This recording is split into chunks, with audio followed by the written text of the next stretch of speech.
Good afternoon. Yes, it's still afternoon, and I am Craig, one of the recovery coach, and I have two special guests today. If they want to introduce themselves, their first name. Uh, if not, we'll move forward. Would you ladies like to introduce your first name? Sure. My name is Michelle. Michelle. Good afternoon. My name is Sherry. Sherry. All right, wonderful. And so today we're going to be discussing, I'm going to bring you some information. Remember, this is a family meeting. This is a family meeting geared towards not only an individual disease of addiction, but it is well known as a family disease. When one hurt, we all hurt. All right. And so today we're going to bring an article to you by peacevalleyrecovery.com. You could go online if you would like to retrieve this information. Go online, Google it. It's from the link peacevalleyrecovery.com. And without further delay, let's get right into the title. So as you can see, going scrolling across the screen, it says how drug addiction affect the entire family. This is our recovery support group. And so the introduction starts off by saying addiction affects the entire family in many ways. The specific effects depend on which person in the family unit has the problem. Relationships, finances, safety, and more are all at risk. For an example, children with a parent with an addiction problem grow up with less support and guidance. On the other hand, parents with children who abuse substances have different issues. Additionally, children growing up with a sibling with a problem have difficulties.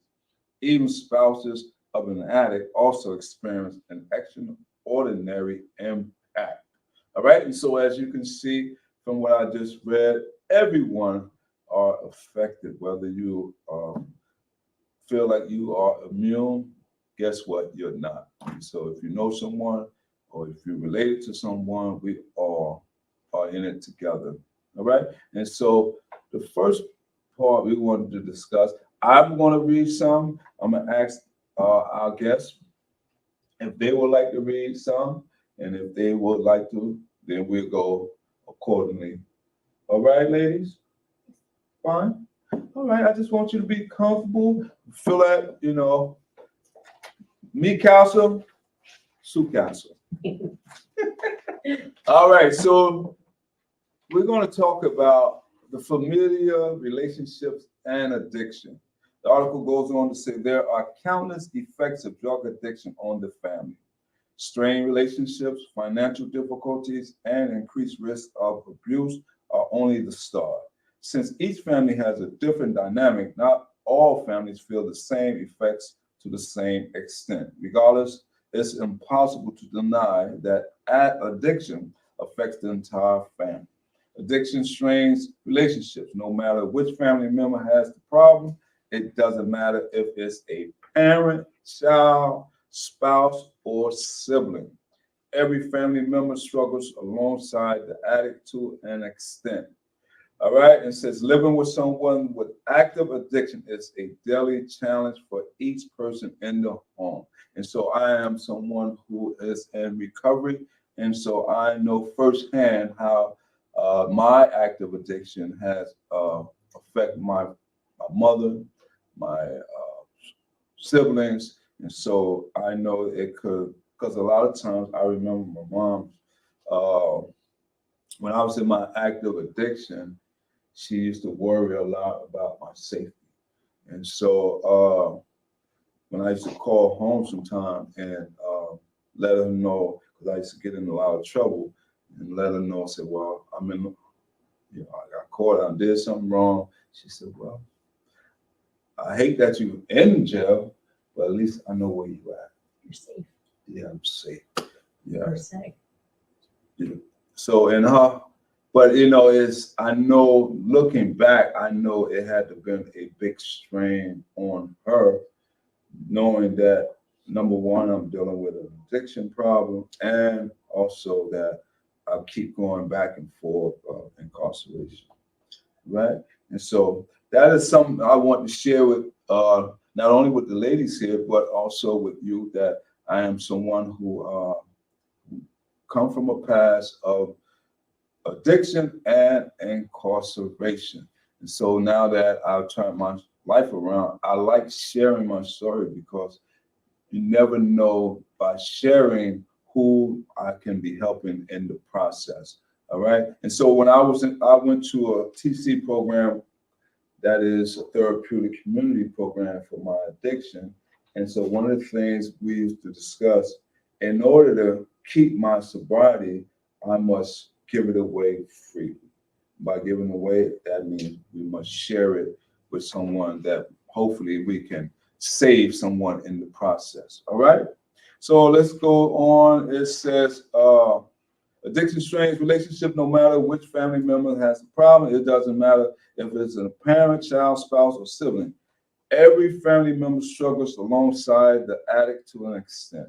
Living with someone with active addiction is a daily challenge for each person in the home. Family members also respond in different ways. Some members step back from the family unit to avoid engaging with the addict. They don't want to involve themselves in the chaos that comes with addiction.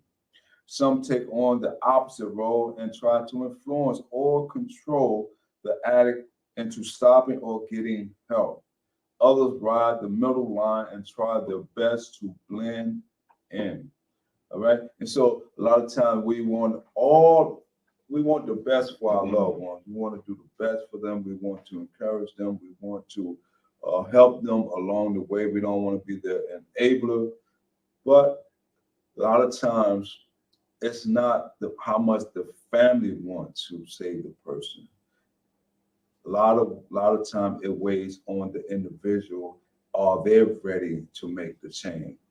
And so one of the things I must share this with you ladies, because when I was incarcerated, I was offered the opportunity to go to a drug treatment program. So I went to classification. I'm quite sure y'all probably not know. Y'all probably not aware or familiar with incarceration, Department of Correction. So let me share this with you. So they have a process what they call classification. When you first go in, you get classified. On your way out, you get classified. And so one of the things is they offer me whether I want to go to a work camp or do I want to go to a drug treatment facility. So I clearly stated to the people that was on the classification committee that I don't want to go. I'd rather go to the drug treatment program. Reason being, I don't want to go back out in society the way I came in. Because I know if I go back out the way I came in, the chances are I'm going to repeat the same behavior. And so I was afforded to go to a treatment program. Is this one time that this happened, or this is, One time. so all the other times you went, you said you were incarcerated several times. Each time you did not do this each time. It was just when this is your recovery story. Yeah. So when I say I was going back and forth, so a lot of people get jail and prison misconstrued. So let me just give a little clarity. All right. Station break. Someone's out there. Who's coming in? Let's see. All right. We're gonna get right into it. Hey, Dawn. She's a recovery coach, but she also is in my CHW. Hi, Dawn. Hi, Dawn. Hi, Dawn. All right. And so, like my wife, she never been involved with any criminal activity. So she always say, oh, the guy's in prison, but the guy's be in jail. So it's a county jail. So I kept going back for the county jail. I should have made that clear. Now, from county jail, I was going back and forth, but prison, I never been to prison. So I only been to prison once. So there's a distinction. So once I did my time in prison, I was afforded the opportunity to go to a drug treatment. Well, when you're in county jail and you go before the judge or whatever, do you have a say if you want to go to treatment at that time? See, back then, now we're talking, 1988. I know things have changed, but I mean, Yeah. does that happen now, that they've given the opportunity? Well, now, yes, Okay, that's what I yes. thought, okay. yes, they are really, they have a program now they call Freedom Plus. For those who are nonviolent offenders, they offer them, an opportunity to either go to IOP, intensive outpatient program, or OP. They offer them to get help through Capital Recovery Center, link them up to recovery support groups such as these. And so, things have changed since I came from 1988 to now. Mhm. They had a program back then, they used to call it, I can't think, they had the ankle bracelet and they had some other program, but I never was awarded those opportunities. I know we worked with a Operation Last Chance program for the county, Last chance, yes. and what that entails. It wasn't with recovery, it was, for the Incarcerated. parents, like the ones that were behind on the child support, if they came to the class and Right. tried to look for work, they would put a hold on the monies that they were Get a accruing program and- If they, if they participated in the program. oh, okay, Mhm. instead of them making them pay the penalty, they Yeah. have to show good favor that they are making an effort to Yes. change. Yes. It's great. I mean, because when I was, oh Lord, we're not getting off course, but when I was going through my incarceration thing, things was more punishment. It was geared toward punishment. They didn't look towards, I had an addiction. Right. You know, I was struggling because I suffer from PTSD, from trauma. And so now they're looking at it from, well, why are people using drugs? Mhm. You know, so something have to start from a root cause. You don't wake up and just say, I want to use drugs. There could have been abandonment, there could have been abuse, there could have been some type of trauma that some people witness in the home or outside the home and don't have the adequate coping skills, and you may respond with masking your emotions, you know, your anger, your anxiety, your depression, things of that nature. So there's a lot of components to it, and so that's why they say if we don't address the underlying issues of addiction, Just put a band-aid on. that's all we're doing. And so we just saying, okay, well, we're just gonna address the alcohol, we're just gonna address the drugs, but what about the other stuff that need to be addressed? And also, being, I'm glad that we're on this discussion, May is Mental Health Awareness Month. We're Green Friday. Wear Green Friday, absolutely. May 31st, remember to wear green. All right, we're going to support mental health. And so a lot of people, being that we're on this discussion of underlying issues, a lot of people have never been diagnosed with mental health Or correctly. or correctly. Right. And so there is a lot of people who really think that they just have a substance use issue. And so a lot of times the professional people, in order for them to treat the mental health aspect, that's why they say you have to go through detox, you have to go through residential treatment, get clean so that they can adequately diagnose you. Am I right? Yes. Y'all in the Very right. field, and now explain a little about the field you ladies are in. I am an employment counselor. I work with individuals in the past that were on assistance, giving them any type of training, GED, any type of barriers. I would refer them out to GBR, homelessness, drug counseling. Now I'm currently working with individuals who are on unemployment, trying to get them training and employed. Oh, okay. For me, I'm a youth counselor. Youth council. Mhm, Young so, people. 14 to 24 years old. and I help individuals with, the more barriers they have, the more eligible they are for our programs. There's a lot of support services. So I help them to get their high school diploma. I help them to bring their grades up to get their high school diploma. I help them if they have their high school diploma, but they want to get into the training, to bring their scores up to get into the training. We do career exploration. We do job shadowing. And then you touch on any barriers, which could be homelessness, teen pregnancy, needing food, and it could be something simple. They're going to training and they need a uniform, you know, in the training, or they get a job and they need non-slip shoes. We can help them with support services, driving lessons so they can get the license, all kinds of stuff that can make them become the best, person that they can be. We've been told we've been cheerleaders.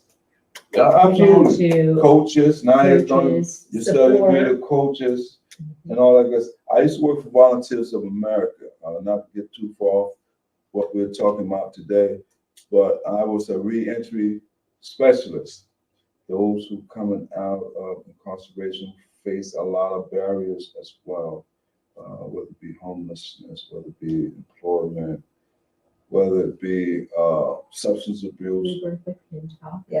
Kintalk, I link them up with all types of services. And so what you're doing is an excellent job, especially because a lot of people don't have people to advocate for them when they've burnt so many bridges. And especially like I found myself with people who try to get housing and they have a drug record and they go to a landlord. If it's not a private housing, they cannot reside with a family member or they cannot get an apartment. So now that leaves them square one back to homelessness or in the transitional housing or sober living housing. So we are advocates, we are champions for helping people who willing to help themselves. And I learned that as long as you try to help yourself, there are people like these good people here who are willing to help us get on our feet. All right, so the next topic of discussion, we want to outreach some more. How addiction affects children. Anyone of y'all would like to read a little bit? Sure, I'll read it. Okay. How addiction affects children. An estimated 1 in 8 children lives with a parent who had an addictive substance abuse disorder in the past year. The effects of addiction on a child depends on a few things. Whether they come from a single parent or a 2-parent household, whether one or both parents struggle with addiction. Children living with a single parent who abuses drugs don't have anyone to turn to. It's similar to for children living in a 2-parent household with both parents struggling. When only one parent has a problem, there's another parent that can step in. They still feel the effect of drug addiction, but still have some type of support. Children who live with an addicted parent grow up in an unpredictable environment filled with secrecy and role reversal. They receive inconsistent physical and emotional support. Children in these environments experience effective social development, social self-confidence, health, and more. There is a much higher possibility of abuse or violence against these children. Wow. How addiction affects children. And so we know today that I get a better understanding that children are faced with so much issues. In school, they got what they call bullying, physical bullying, mental bullying, cyber bullying. And on top of that, living in a household with a parent who may be struggling to keep a roof over their head, as the article states, and who may be struggling with substance abuse. So we have to be mindful that drugs has really taken a hold on our family unit. And so we have to be mindful that when we see young people struggling academically, they can be going through something that, unbeknown of us, that we need to take a deeper look All right? You want to read the next one, please? So if you don't feel comfortable. If not, right. How addiction affects parents. Parents who have a child with an addiction problem have a unique set of difficulties. They're constantly plagued by worry about their safety and well-being. They may feel responsible for their child's path and wonder where they went wrong. Being a parent and feeling powerless watching your child suffer is painful. Some parents take on an overbearing and enabling role. This creates an inappropriately dependent relationship as a child grows up. Many try supporting their children financially, hoping they will turn their life around. Yeah, enabling. That is something I learned by doing this type of work, that we are doing more harm to our loved ones than we think. Because a lot of times we think we are helping them by somebody say, well, let me get $20. You may give them $30, or you may give them $40, knowing that they have an issue with drugs. And so that's something that we need to be mindful of. We don't want to be our loved ones dependent, where they can lean on us for money or a place to stay so that they can continue to live comfortably. I made mention about my mom worrying about my well-being. And so in this article, it clearly states people or parents are plagued worrying about our safety and our well-being. Let's go on to the next one. And so we're going to keep on reading until we get to the end of it. How does that sound? Okay. All right. How addiction affects siblings. All right. Siblings of addicts are sometimes referred to as the invisible victims. These siblings feel various emotions like confusion, frustration, shame, resentment, and more. Parents tend to be consumed by the sibling with the addiction problem, right? So their ongoing and increasing issues draw attention away from the other children. They often end up taking the sidelines. Some siblings take the path of refusal to follow the path of their brother or sister children, all right? They see the effects of addiction on their family and refuse to add to the problem. Others also turn to drugs or alcohol, following in their sibling footsteps. They use substances either as a way to escape the pain or to draw some of their parents' attention back to them. Wow. That's another factor that children are facing. That's intense. That's got to be intense. Because as a parent of a child who was fighting addiction and enabled him at times, I found different ways to help by taking food or something other than money or anything valuable. But I had another child who was 20 at the time that I did sit down and explain the situation, but he was kind of like pushed to the side because he was doing so well. So it, trying to find that balance is very difficult at times.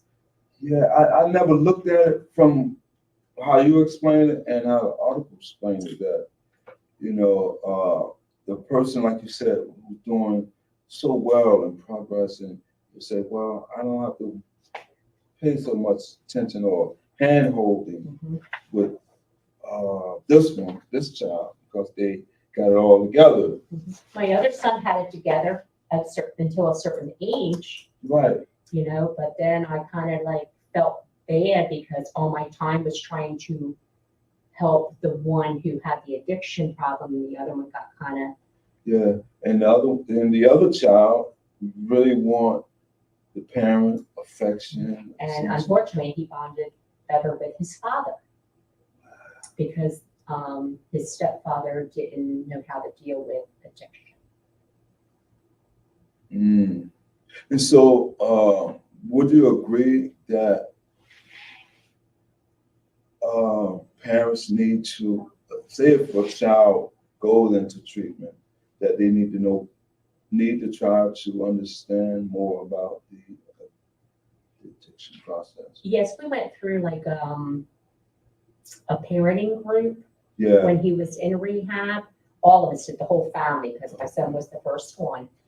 But my his stepfather was so hardcore, he had that tunnel vision and didn't want to go out that tunnel. Yeah.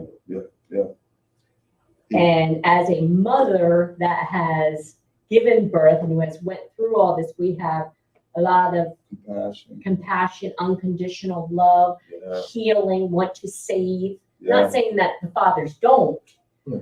but Hardcore. He was more. hardcore. He should have never done it. He should have never tried it, but he didn't understand as much as I understood.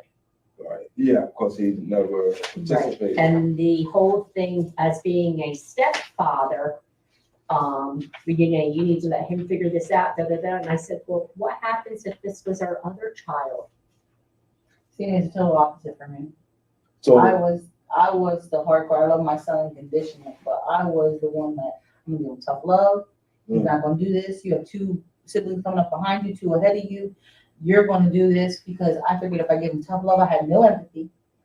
I had no sympathy at all Yeah. because I'm like, I don't understand addiction. And so I was like, we give him tough love and he's gonna stop. We stop giving him money, he's gonna stop. yeah. We stop allowing him to just come freely in and out the house, he's gonna stop. They find one way or another to get. Oh yeah, we're very manipulative, Yes. cunning, baffling. We think we know all the tricks and trades. And I was 26 when I had him. I was a single mother. Yeah. So he was my baby. Yeah. 2 sides of the spectrum. Exactly. Wow, this is a great conversation because y'all both have so much valuable information. Well, for me, my husband was his stepfather, but raised him since I was pregnant. I got my husband when I was 2 months pregnant with my son. So he was his father, and he loved him unconditionally. But he's the one that said, "Listen, you have to allow him in. You have to show him some love because if not, you're going to wind up. He's going to die in the streets, and you're not going to have a connection to him." And I'm like, "No." And my I give him son tough was love. He's 5. going to stop. But that's because my husband grew up in the projects. He's seen it. I never seen any of it. I never knew any of it. I mean, not that my husband ever did anything like that, but I'm just saying, like, he's seen how my son was losing. Right. And for me, I'm like, oh yeah, he still has his faith. He still showed up to go to church. He still showed up to, important things, but I don't know, it was just different. I wasn't that one. And my son was 5 years old when he got a stepfather. Okay. So there was the difference there also. You know what I'm hearing? Because I grew up without a father, right? But I hear 2 young people who have stepfathers. It's like, the biological connection with their father. I don't know if that's a trauma issue. I'm not a professional, so I don't really understand it. But I know for me, not having a father abandoned me, that's had to be trauma for me. My husband or his stepfather wouldn't talk to him afterwards until, he started getting better. He got a job and everything. And our situation is totally different. That's why we get along so well. With my son, I always told him he was homeless and stuff. And I told him that don't make me have to walk those woods to find you. Yeah. My son died in my back, and I couldn't get the door knocked down to save him. Well, So he ladies, kept his one promise. Huh. That I wouldn't have to walk the streets and find him. his home. Mhm. Wow. But he left behind, at that time, she was 2.5, little girl. Little girl. He Wow. raised him. Huh? I raised her. You raised. She's gonna be 9. Wow. Wow. Well, this is powerful. I mean, because this is no, it's not the first. Because Dawn,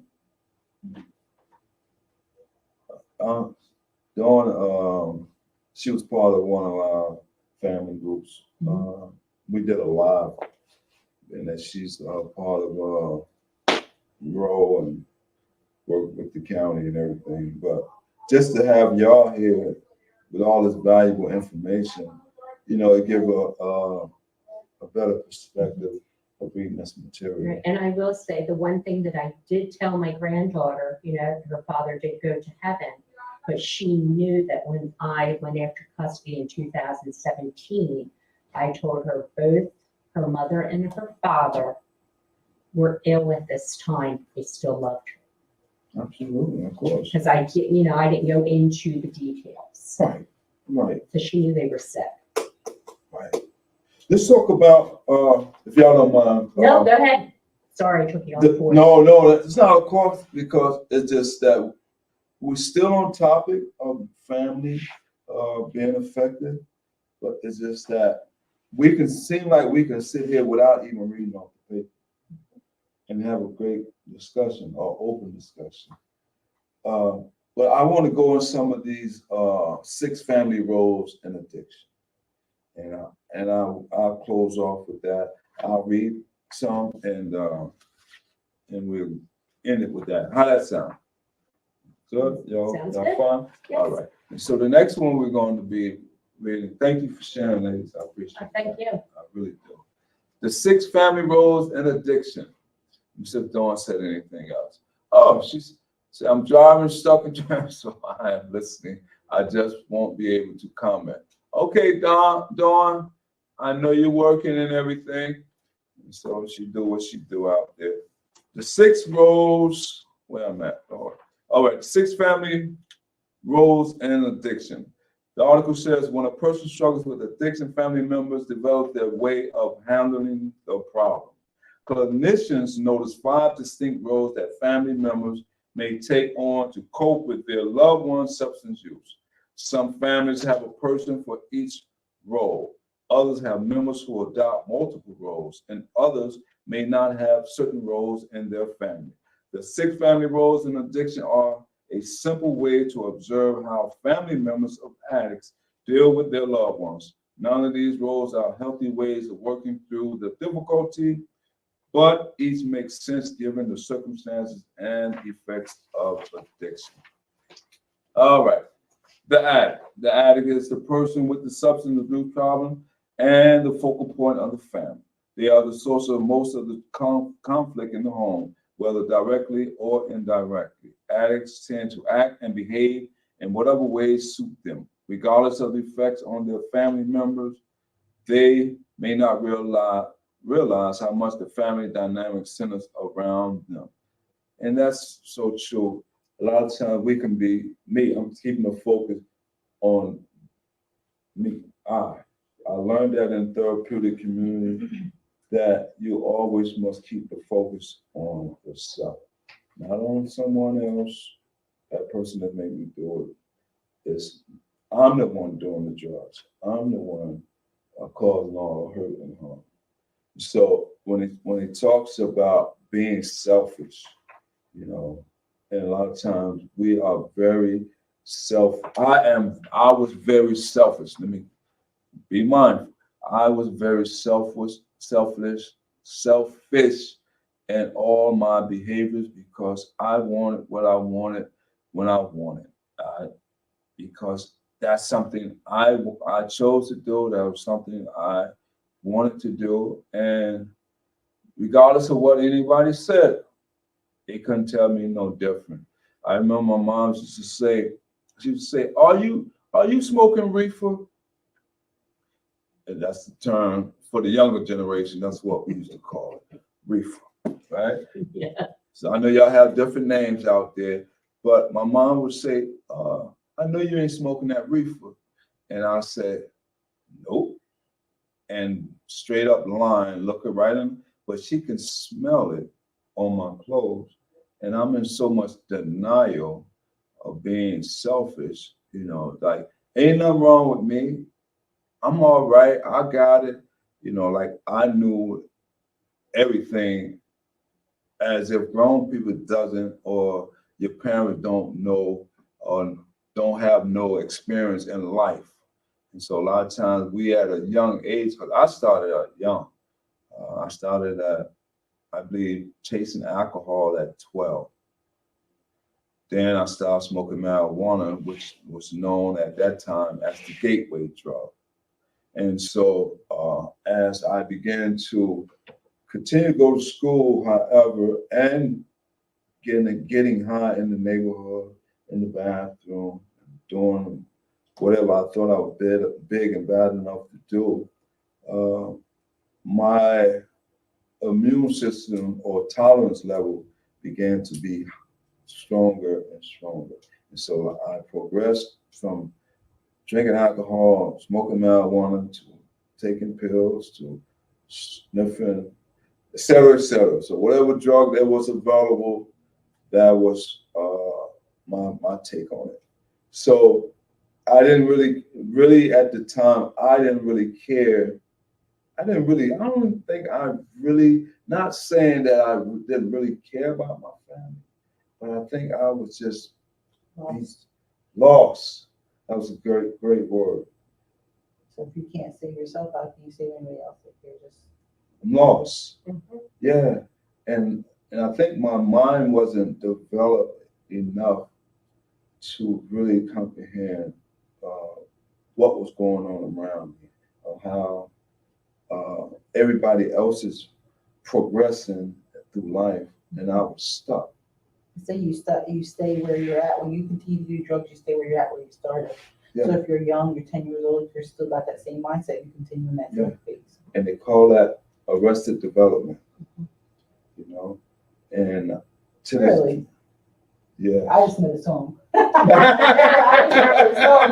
Oh, And that's what that meant. yeah. You know, when you heard that song back in, I think it was 80s or 90s. I don't remember that song. Yeah. It's a rap. That was a rap It's song. it's a rap group, and they used to call themselves Arrested Development. Michelle, remind me that tomorrow so I can listen You to it. know, like, yeah. Just send it to me. Yeah. Well, who knows? She might just say, "Oh, okay." But I was reading a book, and I think it was on psychology, and it was saying that a person who gets incarcerated at a certain age, their development remains at the age that they got incarcerated. Mhm. And I was like, wow, you mean to tell me, Because they're in a cage at that point. right, you only limited Exactly. to whatever that is in that box. Yes.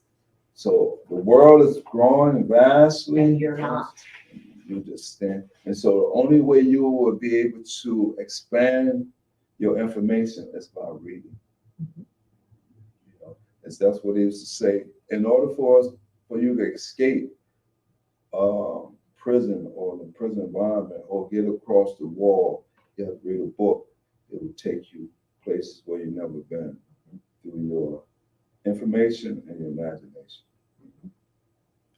Well, ladies, it's been fun at 6:10. We normally wrap up at 6 o'clock, but y'all been so fun to be with. We started out slow, but we picked up the pace. And so until the next time, please join us. Tell someone. We're going to do this again next Tuesday at 5:30. Remember, this is a family group. And if you want to retrieve this information, go online. You can get this article. It's called From PeaceValleyRecovery.com. All right, go on the website. Have a great day. Stay safe. Love on someone and stay healthy. Have a good night. Have a good night. Take care.